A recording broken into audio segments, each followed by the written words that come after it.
ലോകത്ത് മലയാളികൾക്ക് എപ്പോഴും ഒരു പ്രത്യേകതയുണ്ട്. നമ്മളിങ്ങനെ പുതിയ പുതിയ കാര്യങ്ങളും പുതിയ പുതിയ ഫുഡും ഒക്കെ ഇങ്ങനെ ട്രൈ ചെയ്യുന്ന ആൾക്കാരാണ്. അതിപ്പോൾ അങ്ങ് ഉഗാണ്ടയിലാണെങ്കിൽ പോലും നമ്മൾ ട്രൈ ചെയ്യും.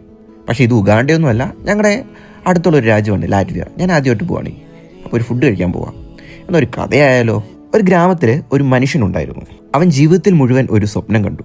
ഒരു ദിവസം ഞാനൊരു വലിയ നിധി കണ്ടെത്തും, പിന്നെ എൻ്റെ ജീവിതം മാറും. ഒരു സന്യാസിയെ കണ്ടപ്പോൾ അവൻ ചോദിച്ചു, എവിടെയാണ് എൻ്റെ ഭാഗ്യനിധി? ആ സന്യാസി ചിരിച്ചു പറഞ്ഞു, ദൈവം നിന്നെ പരീക്ഷിക്കും, നീ യാത്ര തിരിക്കും. ആ മനുഷ്യൻ മലകളും കാടുകളും മരുഭൂമിയും കടന്നു.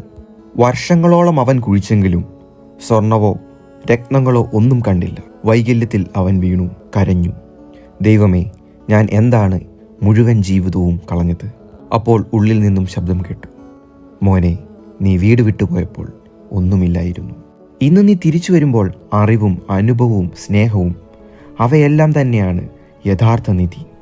അവൻ തിരിച്ചറിഞ്ഞു, നിധി സ്വർണത്തിലും വെള്ളിയിലുമല്ല, ജീവിതം പഠിച്ചതിലും പങ്കിട്ട സ്നേഹത്തിലുമാണ്.